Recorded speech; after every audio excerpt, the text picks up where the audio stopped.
Good evening, everyone, and welcome to another First Friday here, sponsored by the town of Woodside's Art and Culture Committee. In case you missed this evening's or any of our other presentations, just a little reminder that we have our own YouTube channel. That's right, we're high tech here in tiny little Woodside. And so if you go to tinyurl.com.woodside.ca, you'll be able to see any of the presentations that we've had in the past. So keep that in mind, and you can always seek more information from our website. Now, this evening, as everyone's been very excited, we have a really sweet presentation for you by someone who there's been a lot of buzz about, and I'm, you know, it's not just the Hive speaking here. We've got Mike, who is a beekeeper extraordinaire, and Mike is going to share his experiences as a beekeeper. He will also be taking questions. So remember to submit your questions in the chat, and we will take as many questions as Mike feels up to within the time that we have for our presentation this evening.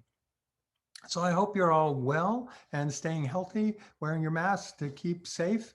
And remember that the hum of bees is the voice of the garden, as Elizabeth Lawrence once said. And so with that, I'm going to turn over to a different voice, and that of Mike. So welcome, Mike. Thank you very much for doing this and sharing your experience and knowledge with us. Here's Mike. Thank you, Tom. And I want to thank the Woodside Arts and Culture group for inviting me and allowing me to talk about something that I have a big passion, and that is honeybees. So to start, I would say my name is Mike Vigo. I've been beekeeping now for about 14 or 15 years. 10 years ago, I started at the Bee Ranchers in the San Francisco Bay Area, and I manage beehives for families and businesses throughout the Bay Area. And so tonight, what I'd like to do is I've got a series of 5 video clips, fairly short, and we are going to, because of COVID, we can't meet in person, we will go through a hive inspection. I'll do my best to explain everything that I can see on the videos, and then we will also go through how at least I harvest honey. So with that, let me see if I can share a screen. And we can start. So let me just do that. Okay, so this first little video is going to be about a minute. I'm going to talk a little bit about what's going on and then just go back and cover some of the more basics. So the first and foremost here is my smoker and the smoke that you see coming out of my smoker. And I get a lot of questions, 2 main questions. Why do we smoke bees, or why do beekeepers smoke bees? And then specifically for me, what kind of smoke are you using?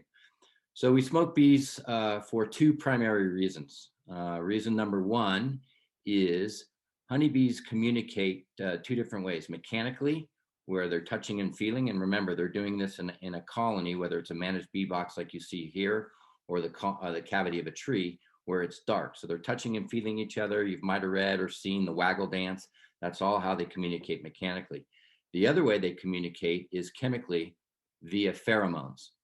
And as we smoke a beehive and we're smoking the bees, they can only smell the smoke, so they can't really communicate chemically. And what we're really trying to mask is the alarm scent. And the alarm scent, I'm going to hit pause here. The alarm scent kind of smells like bananas. So beekeepers, typically speaking, I love bananas, but I won't eat bananas when I'm beekeeping, because the guard bees, if you're a predator or someone going into a hive not knowing what they're doing, the guard bees are going to give off an alarm scent. Again, kind of smells like bananas, which attracts more guard bees so that they can drive off whatever's bothering them. So that's the primary reason why beekeepers smoke bees, is to mask how they can communicate chemically and specifically mask that alarm scent. The other reason is when bees when they start smelling a ton of smoke, they will start gorging on honey. And they do that because, God forbid, kind of timely right now with all the fires going on, but if there were a fire to start and go through an urban suburban area where we have, in this case, this beehive, honeybees will start gorging on honey, filling up their honey stomachs, because if they have to flee their these managed bee boxes or a cavity of tree, wherever they are, their nest, they need the honey not only to live on, number one, but they also need it if they can't return because of the fire has ruined their nesting place. They need the honey to produce wax so that they can start a new colony somewhere else. So those are the two primary reasons why we smoke bees. The smoke that I use is, it depends. If I'm going all day long, I'll start with burlap, used burlap sacks that we bought from Starbucks coffee, or any coffee roasting company. My mentor literally bought a semi-load of them, and so I'll grab a bunch of sacks from him as I need them, and I cut them up. And that's, if I'm just doing a hive or two, I'll just use those. It's a very pleasant, cool smoke. And then if I'm going all day long, as I'm working, I'll start adding eucalyptus chips. And again, eucalyptus chips, there's plenty of them around and they're free. Beekeepers generally are frugal, and it's got a cool smoke. It smells good. It's kind of my cologne. So that's what I use. People use pine needles. Sometimes they use recycled old egg cartons, just about anything you can burn, newspaper. But again, when you're going all day long like I am, I prefer a cooler smoke that I like. As just going back to the start of this video, let's see here. As you can see, I'm taking off the inner cover, the telescoping cover here. And what you see here, if you can see my cursor, this is the inner cover. Well, why do we have an inner cover here? When you're using a telescoping cover that comes over the edges and the sides of the beehive so that the rain follows over and not inside, if we were to put that telescoping cover on that, we wouldn't be able to get our hive tool up and under to crack that open. Any of these cracks that honeybees see on the inside, they will hermetically seal them with propolis, which is like a glue. And so it would be virtually very, very difficult to remove that telescoping cover. So we have this inner cover here. So we can pop off the telescoping cover like you saw me do, and then I can pop off this inner cover. The other thing I wanted to point out to you is, you'll see me here. I have my veil on, and I'm going to back off because I forgot to zip up my veil. And I am backing off because I had a bee in my bonnet. So if you are new to beekeeping, or you're working bees, mainly if you're new to beekeeping, because you'll get used to this over time. But here I'm backing off and letting the bee in the hood fly away. Don't panic.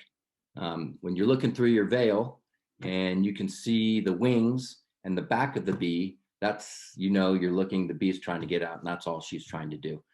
If you're looking and you see the stinger and her underbelly, that's what you don't want. But generally speaking, honeybees are going to fly to the light to try to get out, which also brings me to personal protection equipment. My recommendation, everybody's different, every beekeeper is different, and the advice that I can give to anybody, especially new beekeepers, is wear what you think you need to be in control and safe and feel confident. When I first started beekeeping, I would wear jeans. Over my jeans, I had a pair of sweats. I would duct tape the cuffs of my sweats and pants to my boots. Then I had a jacket like you see there, and gloves. And it was hot, hot, hot, and I looked ridiculous. And I hate wearing gloves. It's very cumbersome.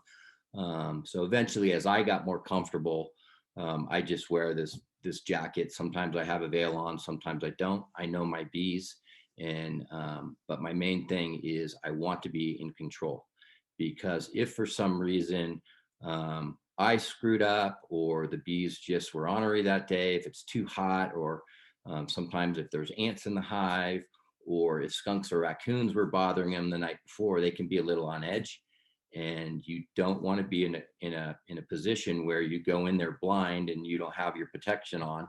And if they come at you, you panic with an open hive. That's not what you want to do.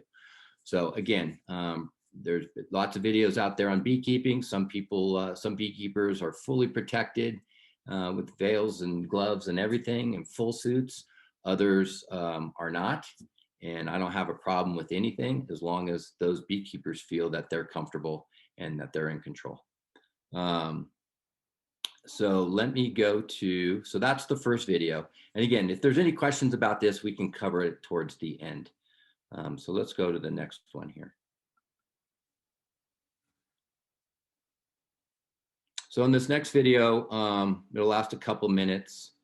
What I'm popping off now, you've already seen me, you've already seen me pop off the telescoping cover, the inner cover. Then I took off the first empty honey super. And what I just took off was the metal queen excluder. And what I would say to everybody is, especially newer beekeepers, because you're so fascinated by this insect that you want to be in this hive every day observing. And that's probably not the best thing for the bees. So when you go into a beehive, you want to have a reason to go into that beehive. It could be 3 or 4 or 5 different reasons. It could be just one. But once that reason is satisfied, whether that takes you 5 seconds or that takes you 5, 10, 15 minutes, the bees will let you know when they don't want you anymore. Then you close it up and you're done. And so the main thing is you want to be slow but methodical. You want to get in there. You want to get your questions answered and then close everything up. And when I mean slow and methodical, as you're taking frames out, be careful when you're taking your frames out that you're not squishing bees, because when you squish a bee, she gives off the alarm scent, which will start to begin to agitate the other bees when they start smelling a lot of alarm scent. And again, that's why we smoke bees. So I'm going to stop this here pretty quick, and we're going to go a little bit further. And then, of course, when you're putting the frames back into the hive, you'll see me do this in another few minutes. You want to be very careful. So what do we have in a hive here? We have a number of, in this particular hive, we have about 40,000 bees. And in those 40,000 bees, there are, let me go back here.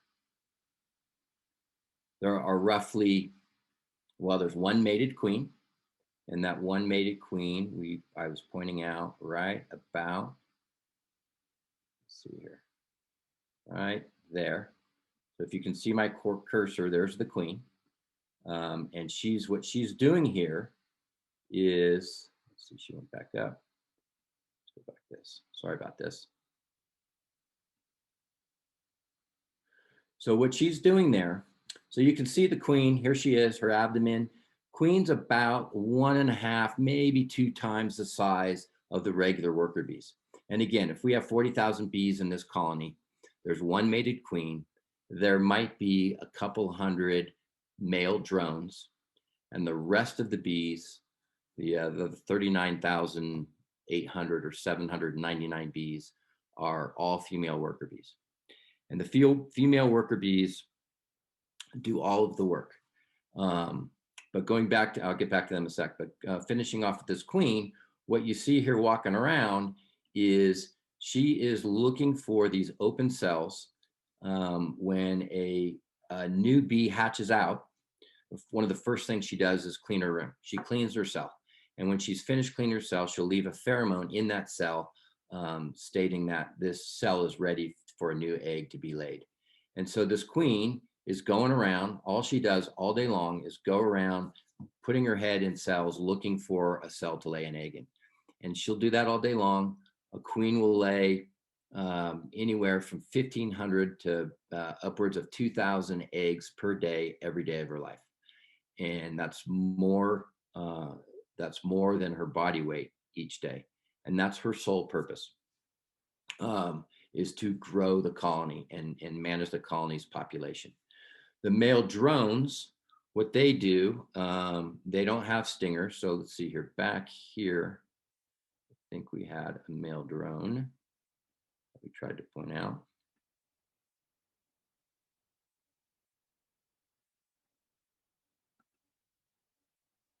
The male drones, they are bigger.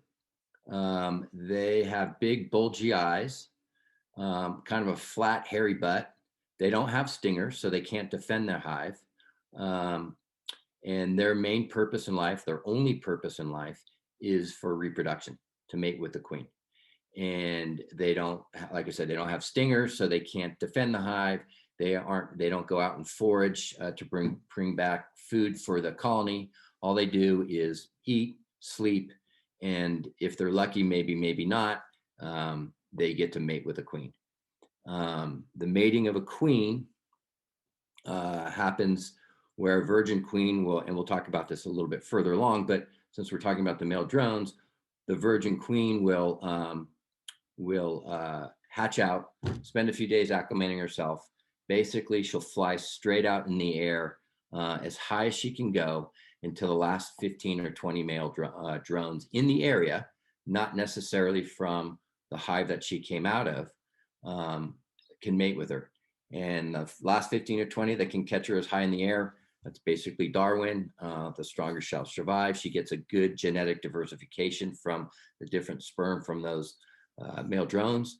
When the male drones are finished with their deed, they fall to the ground dead. They leave their genitalia inside the queen. She'll go back to the hive, and she stores all that sperm material that she gets from all those bees that those drones that she's mated with in what we call spermatheca, and she's mated for life.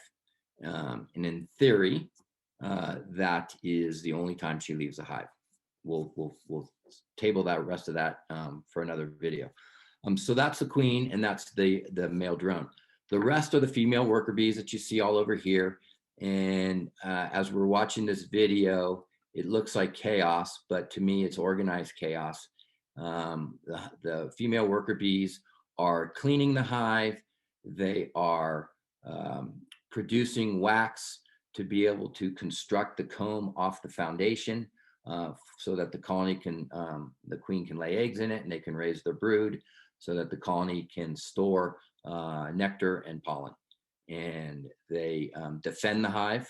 The females worker bees have stingers, obviously, and they'll defend the hive if they have to. Their stingers are barbed.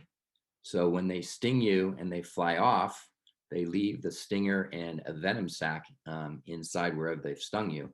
And that venom sac is pulsating the venom into the stinging wound. The bee flies off and dies. So honeybees don't, that's why honeybees are fairly docile. They don't want to die. So they're only going to sting you at the last resort.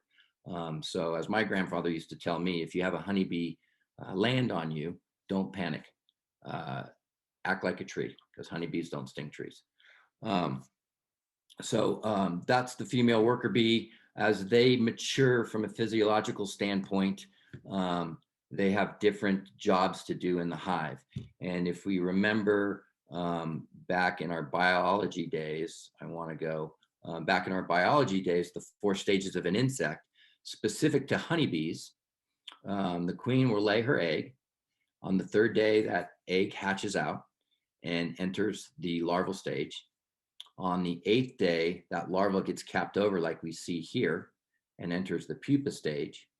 And then on the 21st day, the female worker bee will chew her way out of these cappings and emerge as an adult. If it's a male drone, and I don't see any drone comb on this frame here, but if it's a male drone, which is a little bit bigger, that one right there might be an old drone comb, drone cell. The drone hatches out on 24 days. And if it's a queen, she'll hatch out in 16 days. So those are, and then as the female worker bee hatches out and she matures, like I said, the first thing she does is she's basically cleans a room. She becomes a nurse bee and she's feeding the young.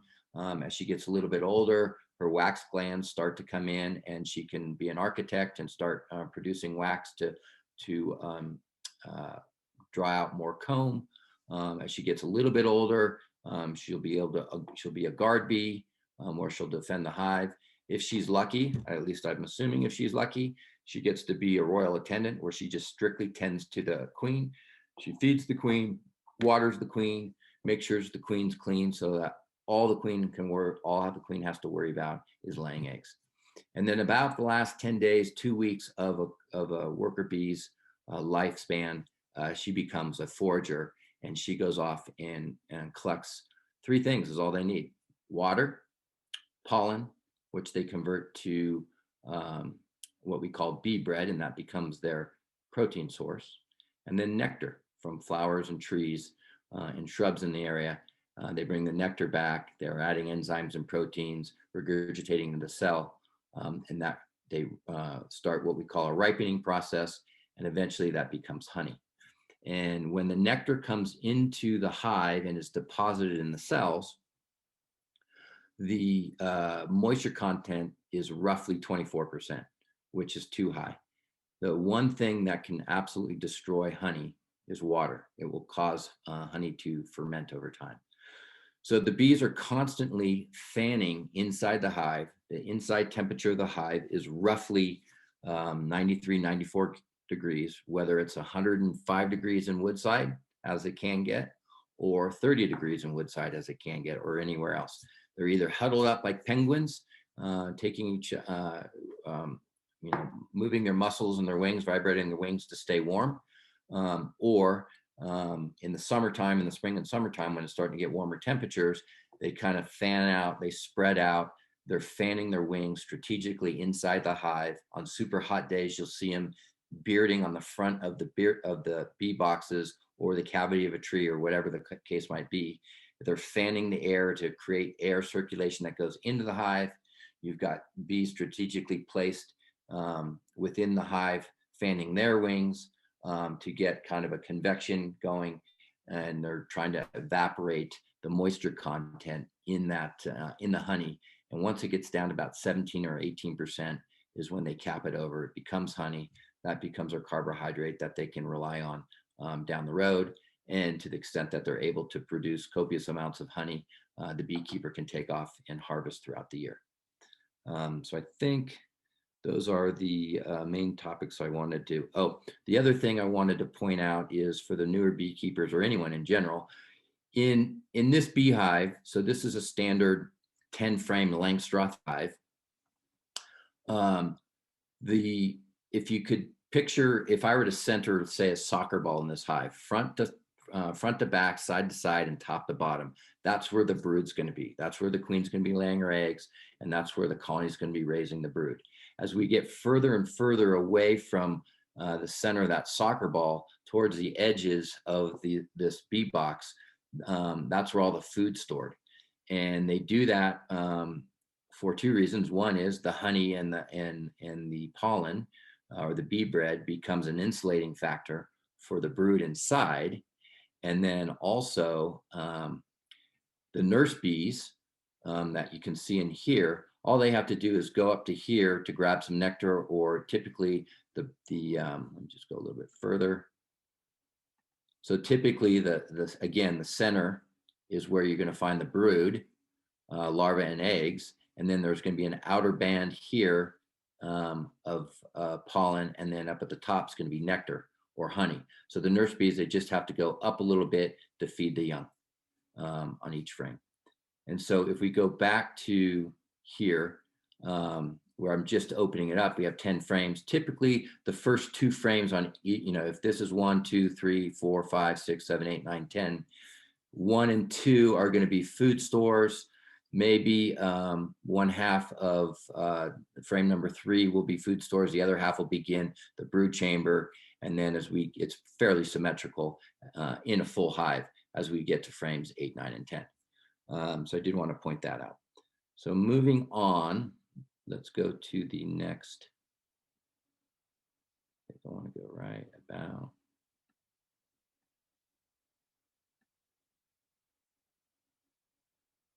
here. Okay.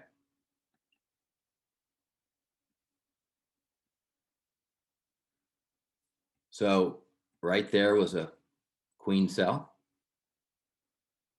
We're going to talk a little bit more about colony reproduction in this video, and what we're seeing. So I said in theory, the queen never leaves the hive. In theory, that is true. A honeybee colony is a superorganism. And so again, in theory, it should live in perpetuity. For the lifespan of a male drone or a female worker bee, their lifespan's dictated by basically how quickly they beat their wings to death. So in the spring and summer, when there's lots of foraging going on, a female worker bee will live roughly 4 to 5 weeks, really more like 5 weeks, give or take a few days. And once their wings are tattered and they can't really fly, they'll want to fly off into the field and die out in the field. Male worker bees, or excuse me, male drones are about the same, but a female queen, a queen is a little bit different. She will, in a perfect world, she lives roughly 3 years or so, give or take. And she'll get replaced a couple different ways. One is the colony will replace her, and this is where the superorganism comes in.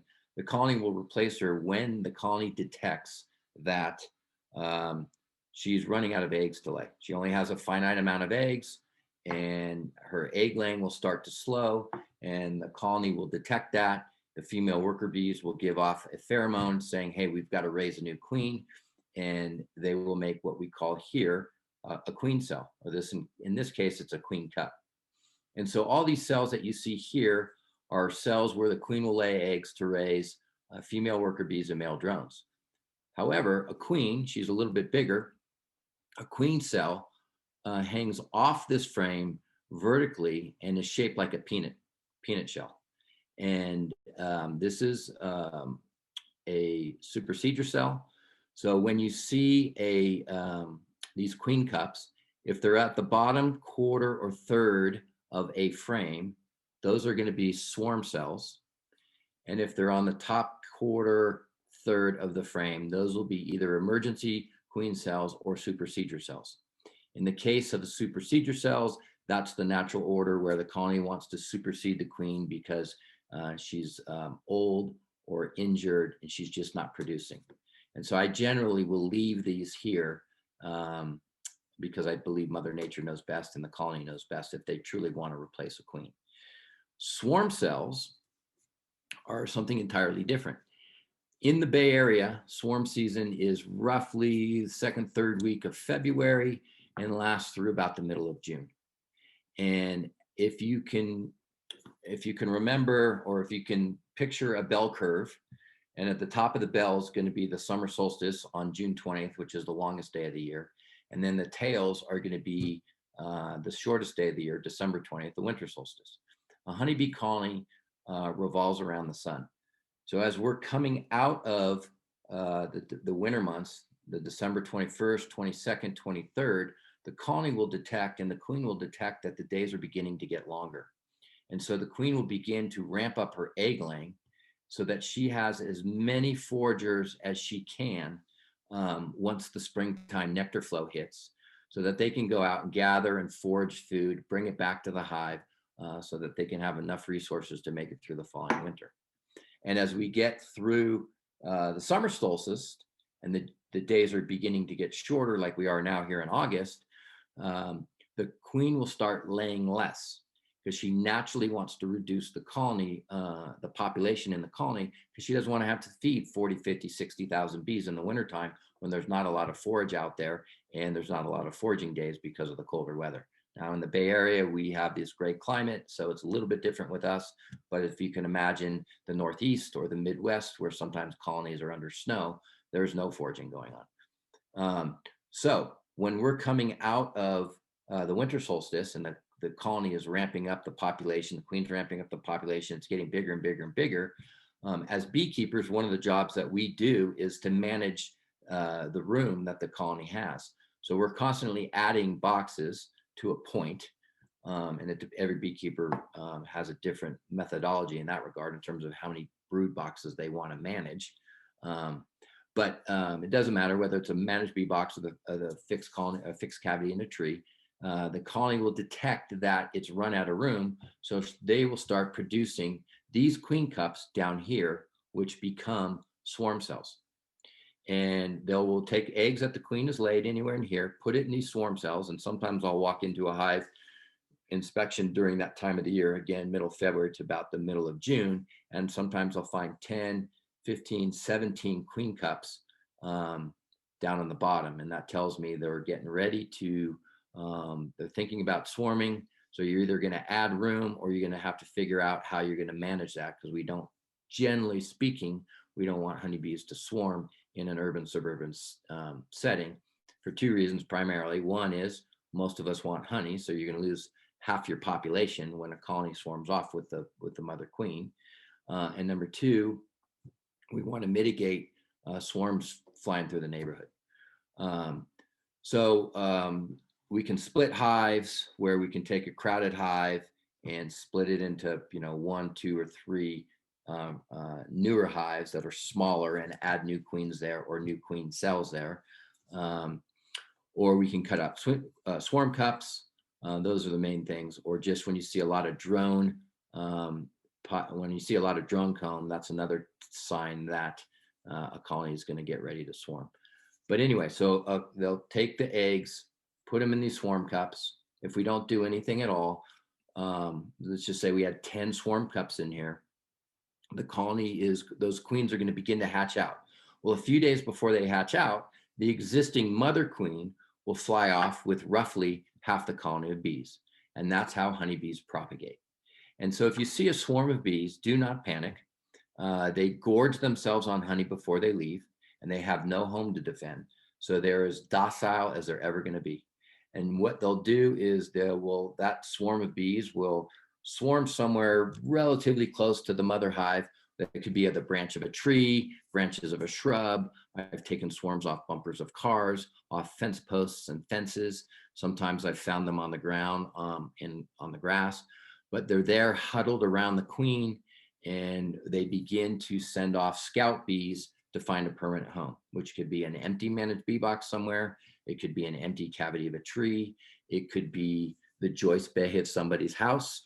They only need a hole in the siding of your house that's the size of a pencil, and they love joist bays because it's dark and they got a great way to defend themselves. And that can become a mess of structural removal. But again, that's how honeybees propagate. And they will be clumped on that branch of a tree or that bicycle or that bumper of a car for roughly 24 to 36 hours or so before the scout bees find another home for them. They'll fly off and they'll begin that colony again. And then going back to the mother hive, in this example, we had 10 queens that potentially could hatch out. 1 or 2 or 3 of them or multiple of them could hatch out at the same time, and they could duke it out, and the last queen standing becomes the mother queen of this hive.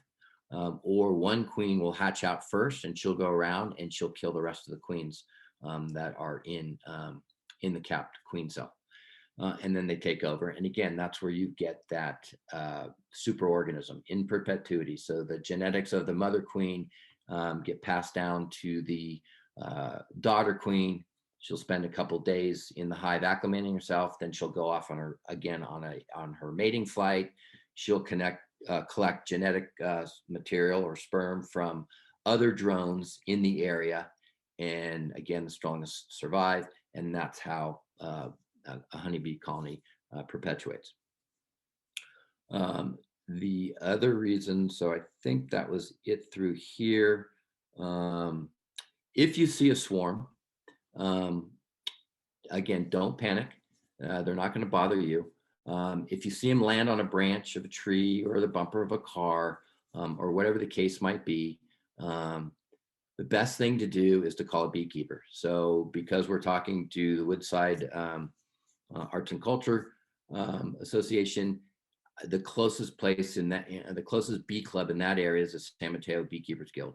And if you go to their website, they will have a drop-down menu on how to report swarms, and you can call or email them, and a beekeeper will come out and collect that swarm and house them properly in a managed beehive.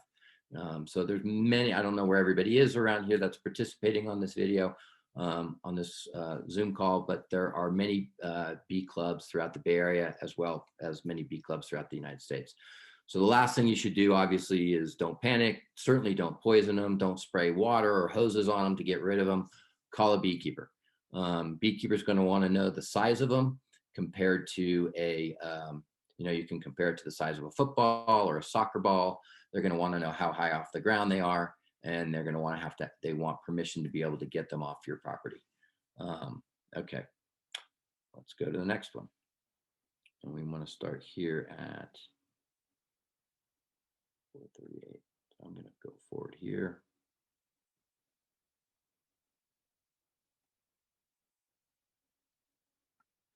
So I'm just pointing out, let me just point out one other thing. This is a typical, in my beehives I manage, my typical configuration is all 10 frame equipment. We have a 2 deeps. So when I say deeps, the deep boxes are 9 5/8 tall. So I have 2 of those. Then once those get full of bees, I'll add a queen excluder and then a honey super.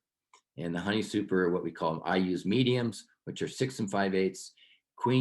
The queen excluder is sized such that the queen can't get up into the queen excluder. The female worker bees can, and so they're laying down nectar in here and ripening the honey. And when I go to harvest this, it's all honey, and I don't have to worry about eggs or brood or larvae. So just to point that out. Okay. And what I do, as you'll see here coming up, my configuration is 2 deeps and then 2 mediums. And once both mediums are full, I will go on and harvest that honey.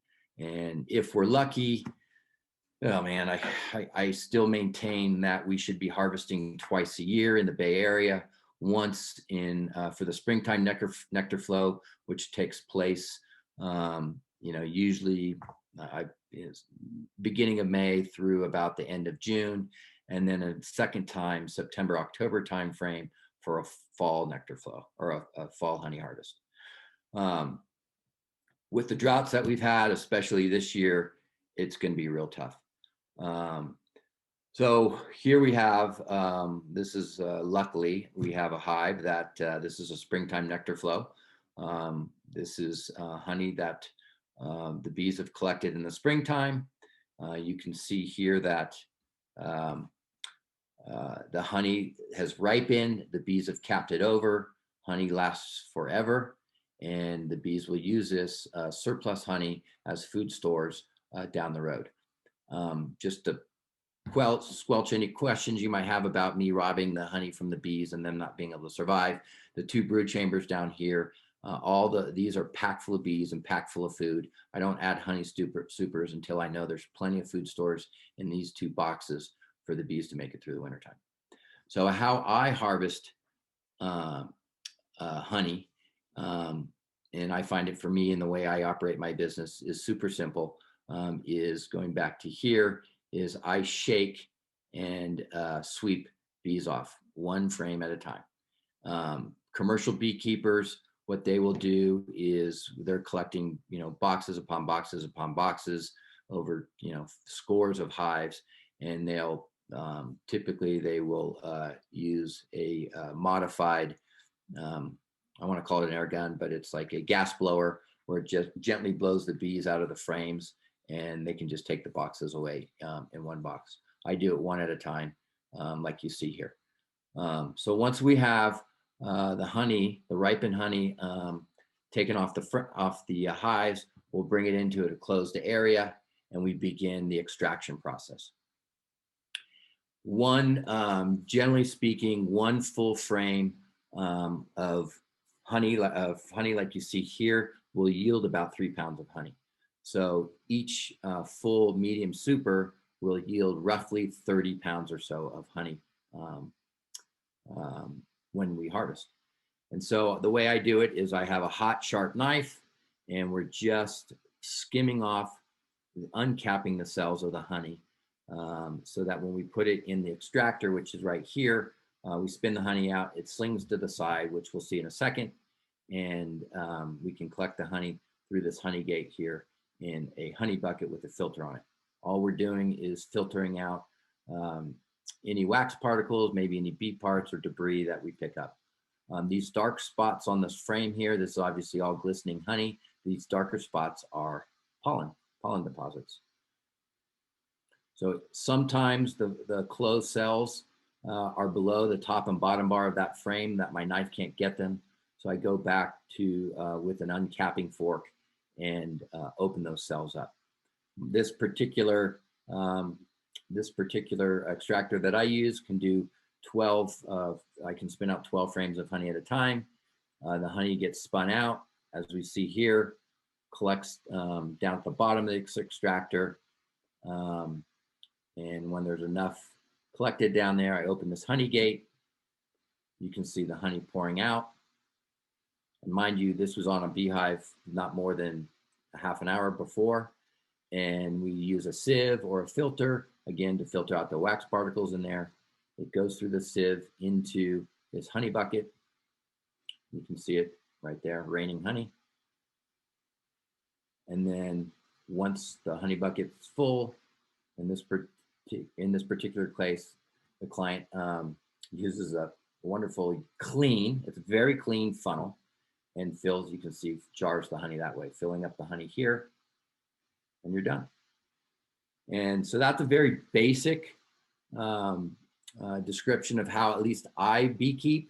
There's a zillion ways to do it. I'm more than happy to answer, because I'm sure there's other things I can talk about, but more than happy to answer any questions that someone might have in the audience. So I'd say, Tom.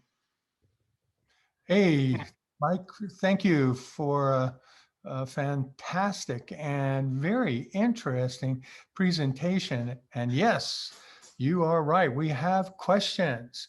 One of the questions is there a market for fermented honey? That's a great question. I don't know the answer to that. Now, what I would say is mead, which I'm not a big fan of, but that doesn't matter. Mead's the oldest alcoholic drink in the world, at least in terms of history. And mead is basically fermented honey. I don't know the process and how they do it, but once honey gets fermented, it tastes awful. So what the use for that would be, I don't know. Sorry if that's a vague question, but I would say probably there isn't one. Okay, cool. Yeah, we'll look into what that might be. And then there's a question regarding, do bees, if they leave a particular hive area, do they ever return to that? So how do I answer that? The answer would be, the example I could think of, like I said earlier, if there's a fire and let's just say the colony did not, the nest did not burn up, yes, the colony would return back to that if they could. In some cases where I think this question arises from, at least I get a lot of it, is let's just say we're doing a structural bee removal and the bees are in the siding of a house. They're either between a chimney, there's a crack in the chimney and the bees can get into the joist bay that way, or there's just a hole somewhere in the side of the house and the bees can get in the joist bay that way, sometimes up in an attic or down in the basement flooring area. You need to call a beekeeper, because as far as I can tell, at least in the Bay Area, most pest control companies will not come out and kill honeybees. They will refer them to beekeepers. There's plenty of beekeepers in the Bay Area that do structural removals. In my opinion, the proper way to do that is, it's very invasive. Usually, depending on the siding of the house, you have to go into the inside of the house, tear apart the drywall.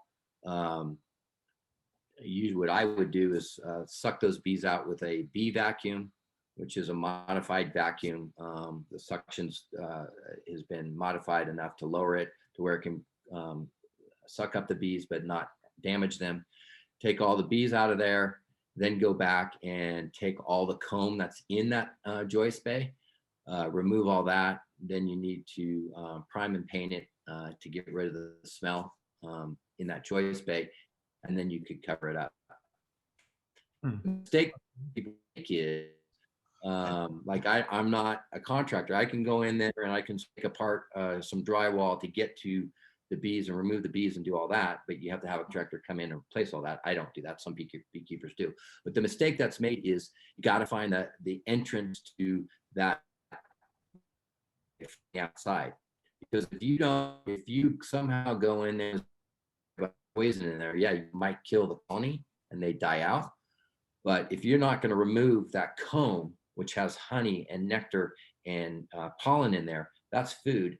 And you don't plug up the entrance from the outside. A swarm, as an example, going back to our swarm season, a cluster of bees that have swarmed are around the queen, and they're sending scout bees out to find a permanent home. They find that joist bay that is full of food. It's full of drawn out comb. It's like moving into a furnished home, and they'll go straight back up in there, and you'll have the same problem over and over and over again.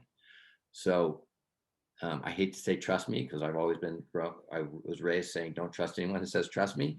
But if you have a colony of bees in your structure, in any structure, it can be expensive and it's invasive, but you need to remove everything in that joist bay. Because if you go the cheap route and you either poison them, they'll die, and you're going to attract mice and ants and all sorts of pests. And then another colony could move right in, and you're going to have the same problem over and over and over again. Hopefully that answers the question.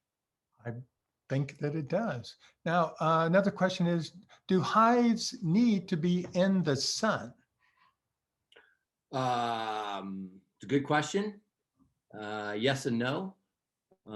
I will say from my experience that all the hives that I manage, you want to orient, or new beekeepers, you want to orient the entrance of the beehive to south-southeast facing. Because yes, the bees need they want early morning sun, so south-southeast. And the foragers will go out on the landing board or the entrance to the hive. They need the sun to warm their muscles up to begin to fly, to go and forage and bring back resources. So the sooner the sun hits the entrance of the hive, generally speaking, the more productive that colony will be. The longer that colony or those managed bee boxes are in the sun, I have found, the more productive and healthy they will be. Late afternoon shade's okay. I have seen, and again, this is mainly coming from a honey production standpoint. One of the houses I used to live in, we had a feral honeybee colony in an oak tree. It got filtered sun at best. Now, I don't know how much honey it produced, but there was a colony of honeybees in that hive for the 8 years I was in that house. So they can adapt pretty well, but most people want to have backyard beehives because they want to produce honey. And we want, as beekeepers, at least my opinion, honeybees know what they've been doing. They've been doing it for millions of years. We're just there to kind of make them more efficient and to help them out to the extent we can. And one of the ways we can do that is by orienting the beehive to get early morning sun. Again, all day sun's okay. Late afternoon shade's okay in the Bay Area. Even on the hotter days, because Woodside can get pretty toasty out there. But I manage beehives out in Walnut Creek and Alamo and Danville, which gets even hotter than Woodside can. The bees can handle the heat when it's 105, 110 degrees. So another question we have here is, what do you think of flow hives? Do they take less work? Okay, personal opinion only. I'm not a fan of flow hives, and I'll tell you two good reasons, and I'll give you experience side. When flow hive, the beauty of flow hive, I will give them this. When they first came out, they took the world by storm. And if they did anything at all, they were one of the, not the main reasons, but they were one of the reasons why backyard beekeeping has become so popular worldwide. And I think they really did help the plight of the honeybee, because that was one of the most successful crowdsource funding projects that I've ever heard of. Where I think they failed is I'm not a fan of the flow hive because it takes away what I think is the magical part of beekeeping. When I go to a customer's house or I'm harvesting honey from my hives, I will have, you know, friends and family come over to participate in the honey. I think it's a really cool thing that not a lot of people get to experience. When I go to clients' houses, sometimes I've showed up and there's been 50, 60 people there. It's a quote unquote a harvest party. And people, and I certainly let them do all the work. I feel like Tom Sawyer, but it's great because I'm introducing and a what I think is a really cool art to people who may never see a beehive again, and they'll get to uncap just like you saw me doing it in the video. And we can talk about bees and so on and so forth. With the flow hive, it's basically like tapping a keg, and you go in the back, you put some tubes in, you turn a handle, or it's basically a big Allen wrench that breaks open the cap cells inside the flow hive frames. The honey drips down, pours out of the tubes into some kind of a jar, and you're missing out on what I think is the beautiful part of beekeeping. The other thing that I thought was a negative, which they've since corrected, but when they first came out with the flow hive, they said the greatest thing in the world, put some bees in a box. You don't have to disturb them when you harvest the honey. And a lot of new beekeepers thought, oh, now I can be a beekeeper. I've always been afraid of all the work. Now I've got a beehive where I put bees in a box. They do all the work. And I just come in, you know, once or twice a year, crank a lever and watch the honey pour out. And that's completely wrong. And Flow Hive has done a good job. I think they caught a lot of flack from the beekeeping industry out there and beekeeping family. And they've since in their literature said, no, you still have to manage the bees. You still have to, you know, work the bees. But that's just their way of harvesting honey, which I think is a mistake because, again, you miss what I think is the magical part of beekeeping, or one of the magical parts of beekeeping. The other thing, again, this is my experience. I've got 5 or 6 clients that do have flow hives, and it could be the beekeeper, which I don't think it is. The regular Langstroth hive, like we saw in the video clips, they seem to do much better on those than they do the flow hive frames. But that's my experience. I do know some beekeepers who have flow hives that have had really good success with them.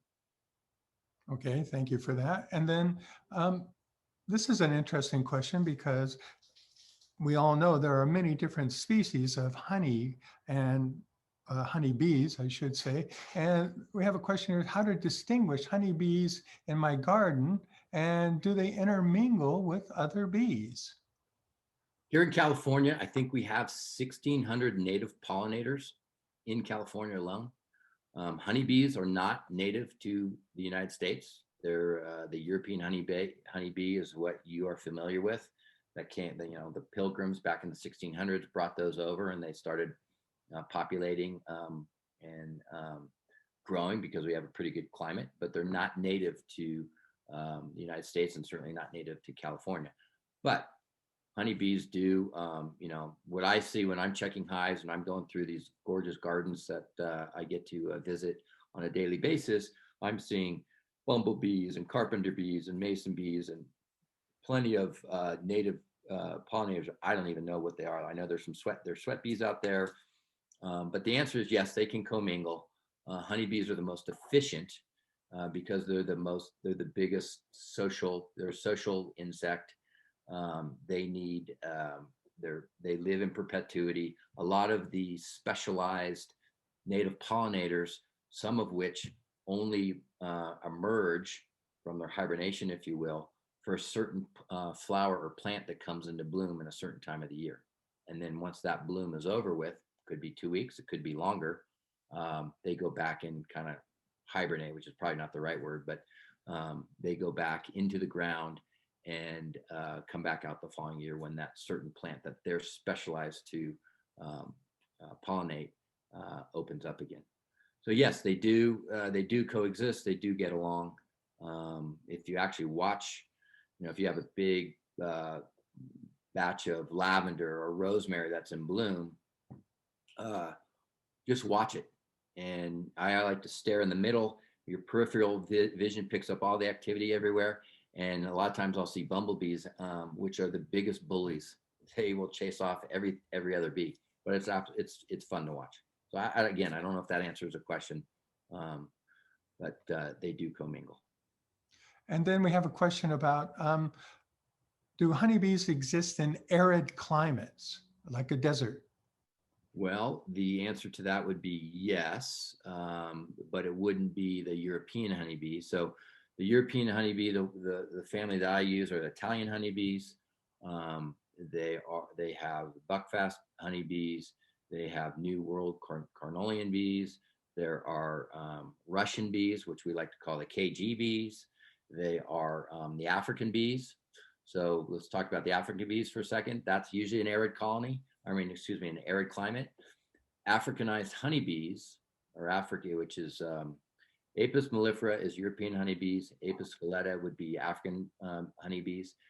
If you think about the climate that they are in, there's something in bloom year round. They don't have cold winters. They don't need to store up a lot of food stores because they are constantly have food to forage on. Therefore, Apis scaletta is not really a huge honey producing bee like the European honeybee as the Italian honeybee, for example.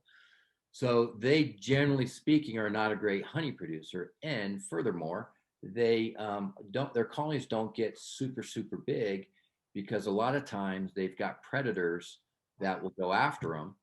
And once a predator goes after an Africanized honeybee colony, that colony will swarm off, abscond that area, and they'll go find a new area. And so that's why. So the answer to your question, yes, honeybees can live in arid environments. That's a perfect example, I believe. But the other reason why Africanized honeybees can be so defensive is because in their DNA, they've always had to flee and defend a pretty tough environment in Africa with all the predators that they have out there. Great. And then how do you protect against, say, skunks or raccoons or squirrels? Squirrels, not so much, have been a problem. Biggest problem that I've encountered, and I'll answer that question in a second, but is yellow jackets. Yellow jackets are a big predator of honeybees. But all of my hives, like you see, I don't know if you can see my cursor here on this backsplash here, but they're on stands. And so when my hives are about a foot to 14 inches off the ground, and skunks and raccoons, they don't have hair under their arms. And so they don't want to get up on their haunches to get into a hive or to try to attract bees to eat, because when they do that, the bees can go after under here and get into them and sting them there versus, their thick fur. So the best way to combat that is to have them up off the ground, 12, 14 inches or more. I haven't had a problem with raccoons or skunks. And then I think the last question we'll have for this evening is, with all the fires that we've had the last few years, how do bees deal with all the smoke? That's a great question. And I don't know if I can answer it, from a scientific standpoint, but I can answer it this way with my experience. And it happens to be from Woodside last year. So again, if they're smelling a ton of smoke and they start, flames are lapping up, they're going to abscond where they live. They're going to fly off to where it's safe, and hopefully they can return to their original nest. If not, they've gorged on honey and they swarm off. They're swarmed into onto a branch of a tree, or a car, or wherever they are, until they can return. If they're not feeling threatened like they have to leave, last year, late October, when we had all the fires going on up in Paradise and whatever, there was one Wednesday in the Bay Area where the air quality was horrible, and I was actually checking hives all day long in Woodside and Portola Valley, and I started noticing all the nocturnal animals were out. And then I realized we were all driving with our headlights on. It was so dark we couldn't see the sun. And when I would inspect bees, even though it could have been 2 or 3 in the afternoon, the whole entire colony was in that hive, and they were not foraging.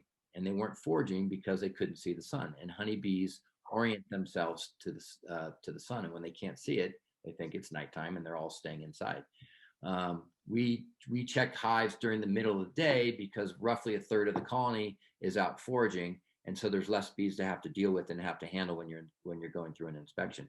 And so my biggest metric when I'm checking hives is how many frames of bees do I have at that particular time, knowing that roughly there could be at least a third more out foraging, but I don't count that. So that one Wednesday, I kind of proved that theory, because those hives, if I had my note, when I keep pretty good notes, when I went into a hive, knowing that 2 weeks prior when I was there was 15 frames of bees that I noticed. Well, when I was going to that hive that day, there was 20 frames of bees. That was that third that brought it up to 20 frames of bees. So that kind of answers, I think that's the best way for me to answer that question. Well, thank you so much, Mike, for sharing your knowledge and your amazing trait of being a professional beekeeper. It was greatly appreciated, and just can't thank you enough. I'm sure our audience greatly appreciated all of the knowledge that you conveyed, and helping them understand that bees aren't some little creature that you have to fear, that there's no reason why you need to run away from bees or be afraid of them. And with that being said, I want to remind all those in our audience that the Woodside Arts and Culture Committee First Friday event, which is happening next month, we're going to continue the theme of nature, only this one perhaps not quite as sweet as yours. We're going to be dealing with more subtle aspects of nature. We're going to be looking at the hidden joys of bugs, bats, weeds that you might find in vacant lots. So Charles Hood is a wonderful naturalist, and he's going to be sharing his knowledge and experience with us on that. And once again, reminding you that this presentation will be available in a few days on our YouTube channel.